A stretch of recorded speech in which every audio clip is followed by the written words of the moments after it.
Oh, these floodgates won't close, will they? But we are forcing them shut after today. I think a week on this subject is quite long enough, don't you?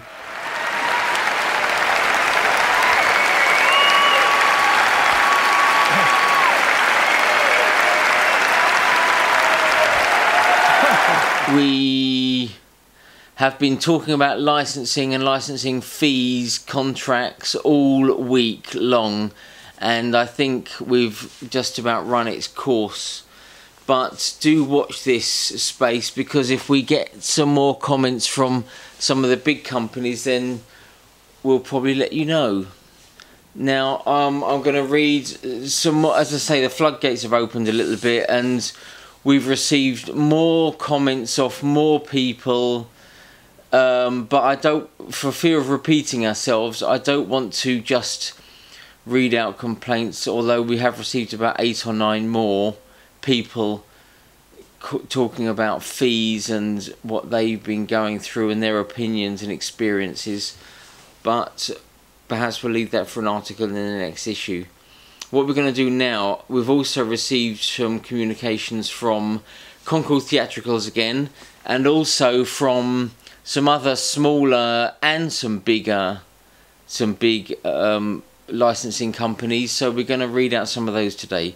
First of all, Catherine Thomas, Senior Director of Marketing and Communications at Concord Theatricals, came back to us for a second time and just clarified a few things with a bit more detail. She says, "We are here to serve both our customers and authors as best we can." It's important to think about that. Just that sentence, actually. All of these licensing companies are a little bit stuck in the middle, aren't they? Because they have got to look after the authors, but they've also got to deal with the customers, the other side, who are licensing. And they've got to keep both happy, which is never possible, is it, in this world we live in? The current fee structure came into effect before the pandemic, ensuring that percentages are proportional to the scale of production. It also ensures that our authors are compensated in a fairer manner, and we take our role to support their income, as well as to enable customers to perform their work seriously. And that just goes into that a little bit more. But whether they're out of touch or out of line with other companies is to be seen. Catherine goes on, "We highly value our customers and are always open to feedback." I'm glad she said that, because she's getting feedback. Concord Theatricals are getting feedback this week. There's no doubt about that. "Since the COVID-19 pandemic, we have adjusted many quotes based on reduced seating capacity and estimated audience attendance. Our licensing team is in daily contact with customers over the phone and email. We regularly attend a wide range of events, currently virtual, but hopefully again soon in person, so we can listen and learn from everyone we work with. We would advise customers to talk to us directly with their concerns, and our team will be happy to help." As long as that's true, then that's fantastic. That's great. They're happy for people to get in touch directly with them. But let's see how it goes. I hope it's all about empathy, isn't it? And perhaps being the bigger company, they've got to be a bit more diplomatic, because Concord are right at the top of the tree there, aren't they? But we have received some communications from some of the smaller companies as well. Alison Chapman, who runs Arts on the Move, is a company that licenses shows to colleges, youth groups, drama groups, that kind of thing, much smaller and younger people. And Alison says to us, "I must say I'm really disappointed that big companies, brackets, who can afford to be generous, close brackets, are hitting cash-strapped and struggling groups with large rights fees. If this isn't the time for creative organisations to support each other, I don't know when is. Arts on the Moose has always had a really simple policy on performing rights. We provide licenses for all our scripts, musicals and mini script packs that are instantly downloadable, so no waiting or application time, and ridiculously cheap. Any license to give a single performance is just £6, while any multiple license for up to 5 performances is just £20, and that's it. One-off flat rate. Arts on the Move has always had this policy regarding rights. It's important to value your work, but equally important to ensure that there's access for all schools, colleges, drama groups, youth theatres, and of course Amdram companies.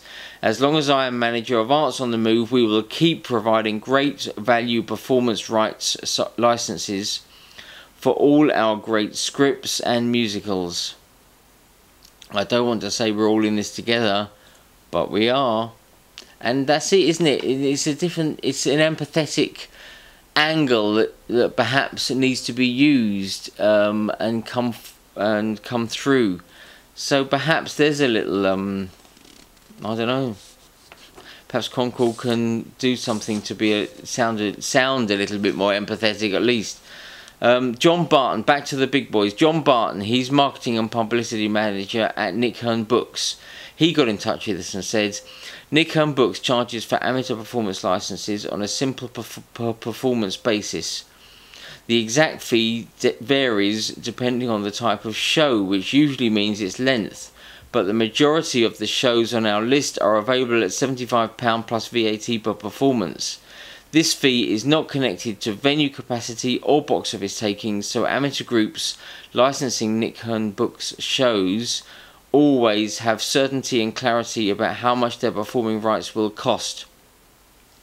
We know how difficult the pandemic has been for amateur theatre. Here's the empathy again, which is why, while government restrictions were in place, we waived all administration fees for cancellations and continue to offer additional online performance options, both live streams and recorded broadcasts for many of our shows. Our friendly performing rights team are standing by or is standing by via the phone or email to provide advice and answer any questions companies might have about all of the great shows on our list. After this incredibly challenging period, we're also excited to see amateur theatres reopen and get back to doing what they love, and are here to support them in every step of the way. It's interesting, isn't it? It's all about empathy. If you can put some empathy into some of the things you're saying, then it's what it's all about, rather than just the black and white stuff. Fred Stewart, who's Chief Marketing Officer at Theatrical Rights Worldwide, who's one of the big musical companies, and I'll talk about MTI as well in a minute, has said to us, I'll get back to you shortly. He's going to discuss it with some of the team, but they're based in America, so there might be a bit of a delay there going on. Stuart Arden, Lazy Bee Scripts. He owns Lazy Bee Scripts, and Lazy Bee Scripts has a long list of authors and playwrights that they deal with licensing. A lot of them aren't as well known as, say, Shakespeare and Ayckbourn, but there's a long list, believe you me, and many of them have got multiple titles on their books. Stuart says to us, different publishers treat, and he's very diplomatic, Stuart, different publishers treat performance rights licensing in different ways. Some companies will treat amateur companies in the same way that they treat professional groups, in as much as they charge for a percentage of box office. Which is what obviously Concord Theatricals appears to be doing. Other rights agents, including Lazy Bee Scripts, use a fixed regime for amateur companies. Those using fixed price regimes have various ways of calculating prices, including a flat fee for all, which will tend to benefit companies with large theatres, but may put off those with small theatres, and a graduated approach depending on house capacity, which will be different for each rights holder. All this is to say that a rights holder who seems expensive to one company under one set of circumstances may be good value to a company in different circumstances. Now, it's important to remember that as well. And he is kind of sticking up really for Concord, isn't he, in the way he talks about that. Then he goes on, in the case of Lazy Bee Scripts, we have not changed our licensing prices since before the pandemic. Our last price changes were made in March 19, when we made adjustments to put some license prices down. Most prices have remained the same since 2017. What we did during the pandemic was to introduce licenses to make it easy for companies to live stream or video shows that they were unable to stage in front of an audience. As theatres are coming back into operation, some are doing so with reduced capacity due to implementing social distancing regimes. While this potentially reduces box office as well, it may actually have the effect of reassuring audiences and therefore encouraging more people back into the theatres. I'm not sure. Your readership may have better insight into the mood of their potential audiences. Where theatres have reduced their capacity, our guidance to customers ordering rights from us is to use the restricted capacity in our order forms rather than the normal capacity.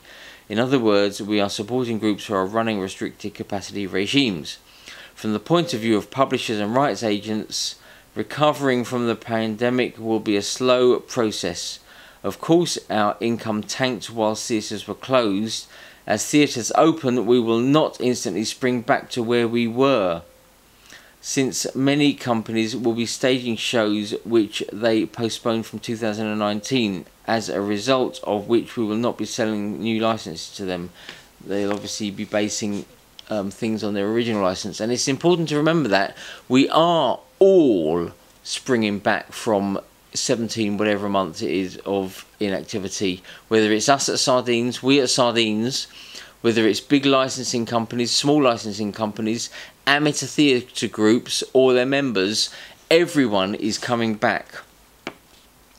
But everyone presumes that the big companies have got money to burn and money to spare, and therefore you don't have to worry about things. But you've got to remember that these big companies employ more people. So the bigger companies have got the bigger outlay.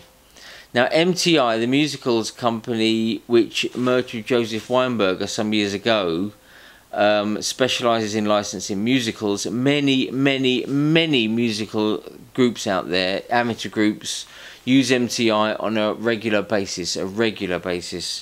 Now the company did contact us on this subject, but was understandably not very willing to lay the boot in and add to any negative comments already aimed at Concord Theatricals, and that's fair enough.